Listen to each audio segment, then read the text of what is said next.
Assalamualaikum warahmatullahi wabarakatuh. Perkenalkan, nama saya Putri Aula Rizky dengan NIM 123703010. Di video kali ini saya akan menjelaskan mengenai proyek saya mengenai deep learning dengan metode CNN atau Convolutional Neural Network.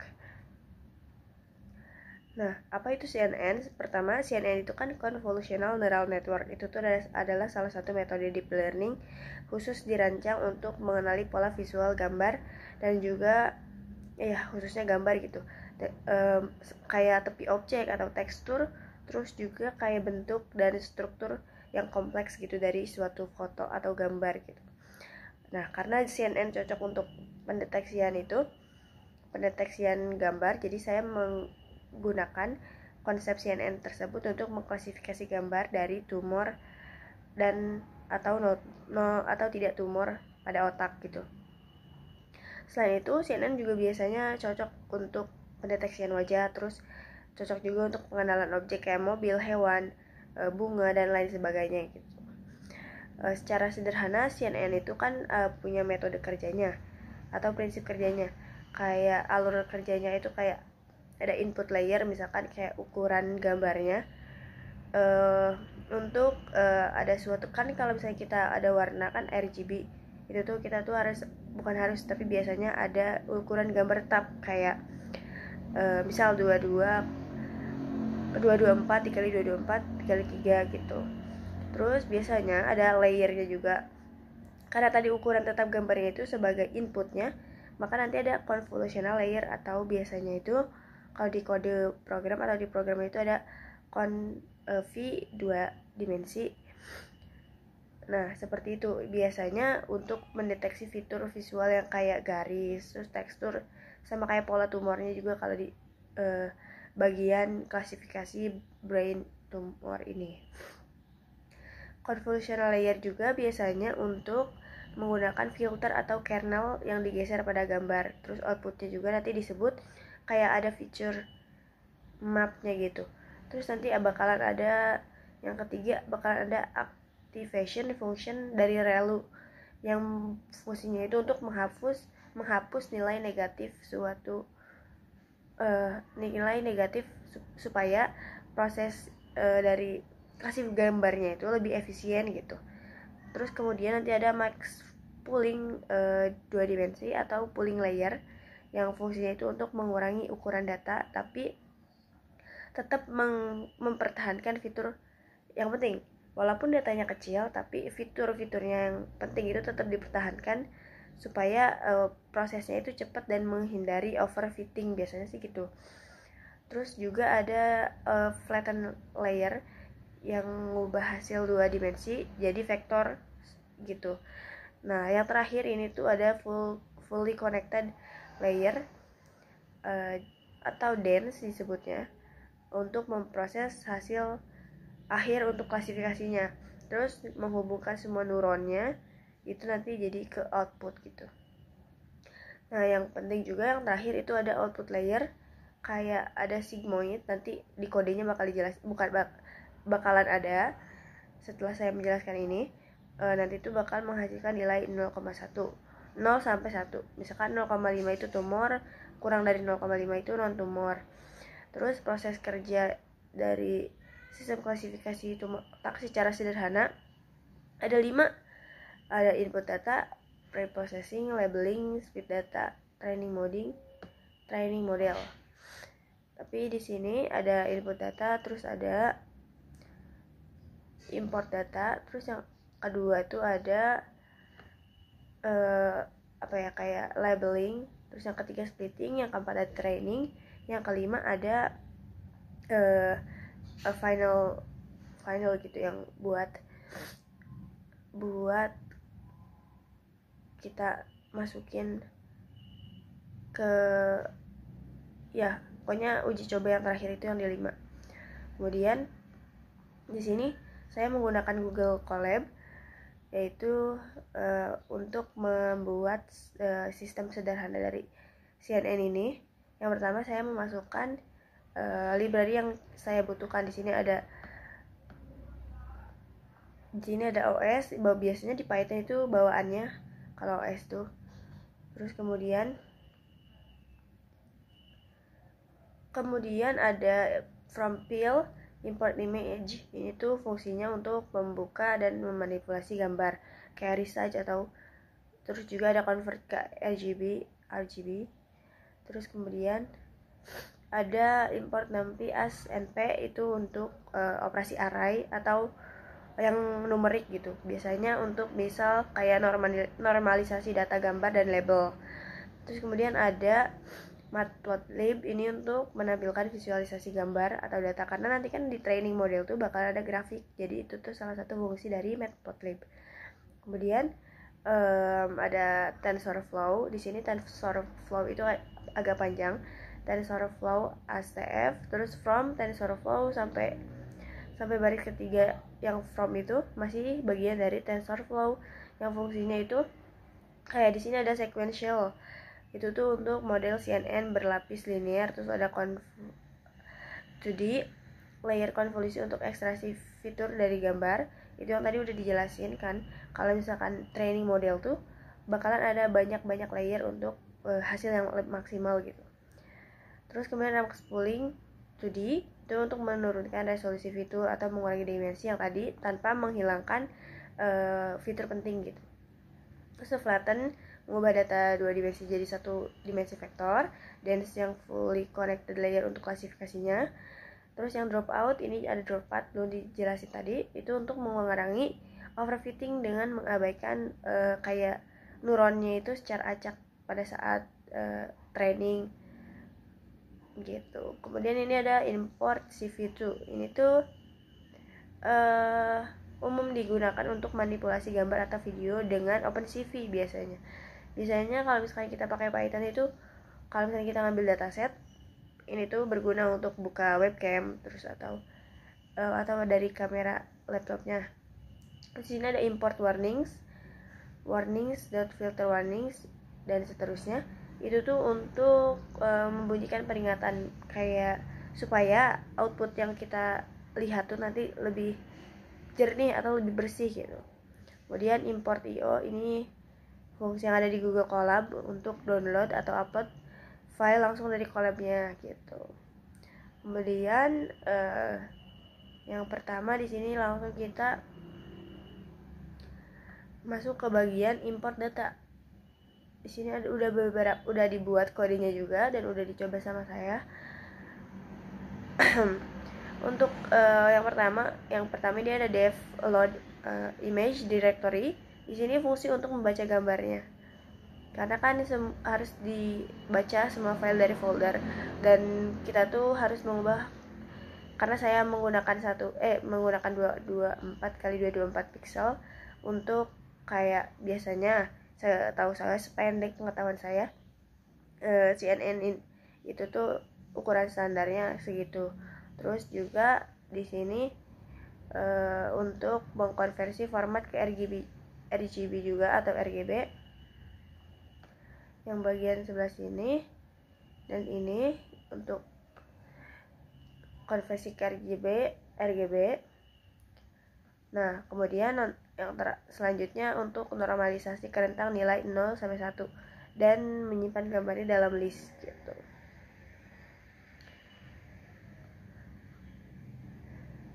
Nah, di sini saya memasukkan direktorinya, yaitu ini.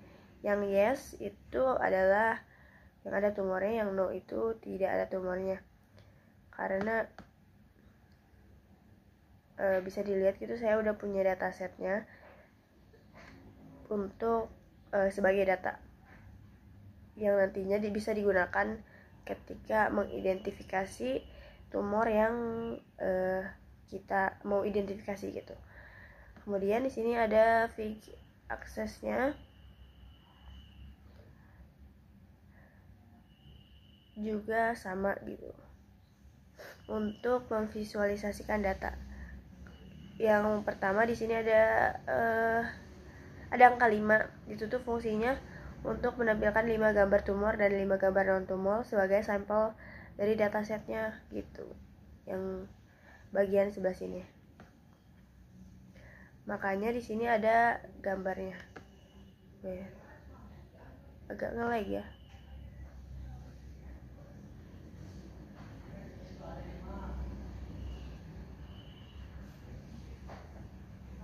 Nah, makanya di sini ada gambar dan udah ada labelnya. Kalau tumor picture, ini tumor picture yang paling atas, yang bawahnya no tumor picture. Kayak ini ada tumornya, ini juga yang bawah tuh yang normal gitu, tidak ada tumor sama sekali atau sehat. Nah, di sini saya memasukkan juga type tumor image. Nah, di sini tuh tipe dari tumor image itu adalah list. Sementara di sini land tumor image,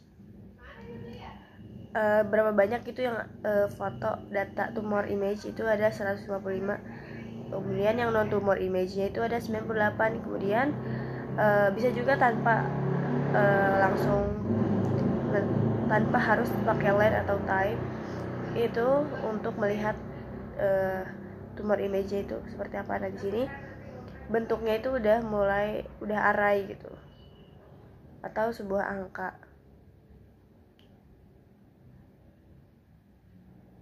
Selanjutnya kita masuk ke proses labeling. Di sini udah ada fungsinya juga, def assign labels. Ini tuh fungsinya untuk membuat label numerik. Di sini bisa dilihat ones itu untuk tumor, dan sementara zeros atau empty atau 0 itu untuk no tumor image. Nah, di sini tumor labels satu dia udah mulai, tapi memang sudah diganti gitu. Jadi fungsi array untuk tumor itu kodenya 1111, sementara no tumor labels itu 0000. Nah, untuk tipenya sendiri bisa dilihat tumor labels itu udah berbentuk array. Terus untuk data sama dengan tumor image dan no tumor image. Ini juga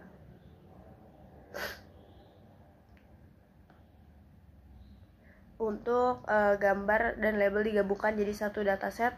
Untuk satu dataset sebagai satu dataset pelatihan modelnya gitu. Lanjut ke tahap berikutnya.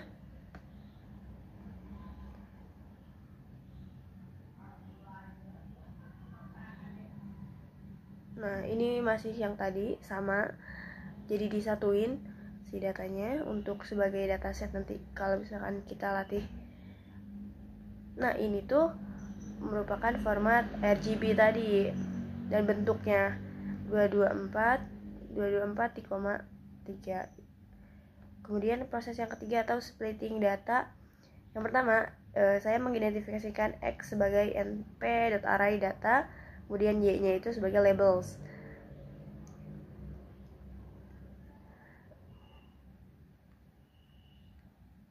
Nah, untuk konversinya itu fungsi yang tadi itu untuk mengkonversi list gambar dan label jadi supaya bisa diproses sama TensorFlow. Makanya di bawahnya ada from sklearn.model selection, yaitu untuk nge-split data untuk train sama yang tes.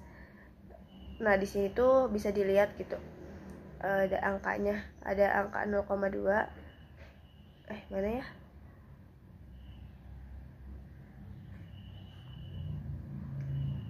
Ini angka 0,2 itu menunjukkan bahwa tesnya itu sebesar 20%, sementara sisanya untuk training itu 80%. Nah, untuk random setnya itu 42 karena menjamin pembagian data supaya tetap konsisten kalau misalkan setiap dijalanin. Kemudian ada train sama tes. Di bawahnya itu untuk TensorFlow-nya itu nanti dipakai untuk mempercepat proses data saat training gitu. Kemudian seperti ini hasilnya ketika kita memasukkan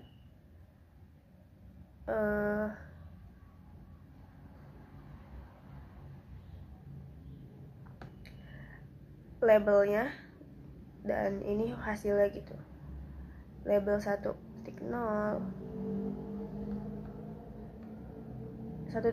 untuk yang tumor, sementara 0, sekian itu untuk no tumor. Kemudian ini ada validation size.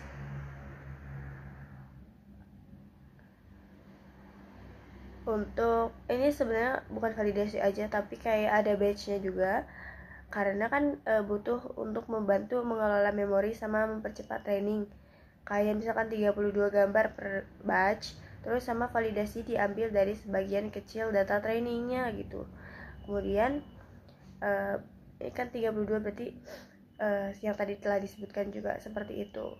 Kemudian kita langsung masuk ke training data. Nah, di sini yang telah saya sebutkan sebelumnya bahwa nanti bakalan ada kode untuk layer-layer yang CNN. Nah, di sini tuh adanya gitu. Dari konvolusional, terus max pooling, flatten, dense, dropout, sama dense lagi untuk sigmoidnya. Gitu. Terus nanti ini untuk model summary atau kayak kesimpulannya. Di sini bisa dilihat gitu bahwa shape-nya 2222,32 dan seterusnya. Terus total parameternya ada sekitar 385,04 MB. Terus trainable parameternya sekitar 385,04 MB juga, sementara non trainable params-nya 0 byte. Nah, kemudian kita mengcompile modelnya dengan optimizer Adam sama loss sebagai binary konseptropi sama matrix untuk akurasi. Nah, selanjutnya kita yang biasa kita lihat gitu, kalau misalnya di Python itu kan kayak dia bakalan banyak banget gitu bekerja berjalan. Ini tuh untuk mengetrain atau melatih model, terus validation data dengan file, terus epochnya di sini 20, saya menggunakan 20. Bisa juga 10 sebenarnya, bisa juga 30 atau sebanyak apapun. Tapi harus dipikirkan dengan laptop masing-masing karena ini juga berpengaruh gitu. Terus verbose-nya 1 gitu. Dan evaluation modelnya juga dimasukkan. Selanjutnya kita membuat sebuah grafik untuk grafik akurasi terhadap epochnya. Nah, di sini bisa dilihat gitu kalau misalnya akurasinya itu 1, sementara file akurasinya juga 1, makanya di grafiknya kayak gini gitu, karena dua-duanya sama-sama berjalan beriringan 1. Kemudian kita buat yang loss-nya juga sama. Nah, bisa dilihat yang loss-nya itu nilainya cukup tidak beriringan, namun cukup lah ya, walaupun kita tidak tahu nanti hasilnya seperti apa pada saat testing. Sementara langsung aja kita sudah dibuat grafiknya, langsung kita save modelnya dengan nama. Di sini saya memasukkan namanya tumor_otak.h5 menggunakan file keras H5. Ini langsung ke testing.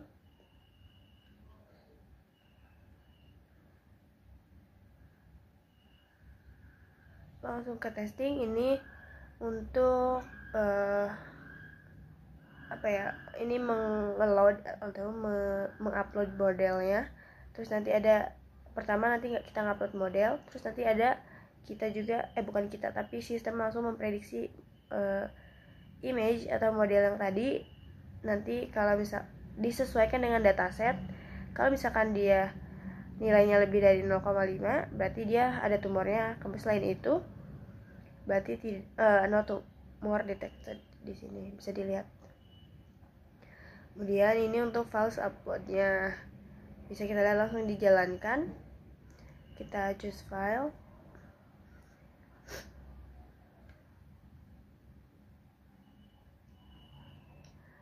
Saya udah punya file ya.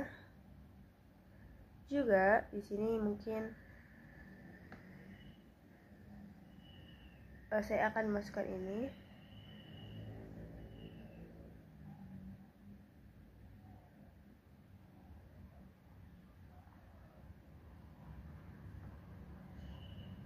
Tumor detected. Nah, ini yang terdeteksi tumor. Terus kita bisa lihat lagi, bisa yang lain, misalkan foto yang lain yang saya upload di sini adalah foto yang berbeda dengan dataset. Jadi walaupun beda dengan dataset, dia bisa mendeteksi gitu.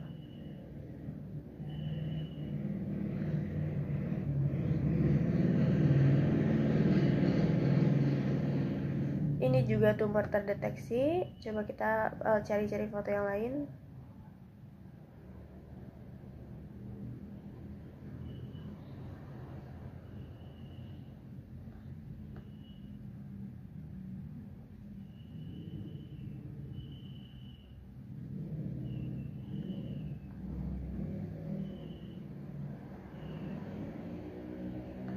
Nah, ini tidak terdeteksi tumor.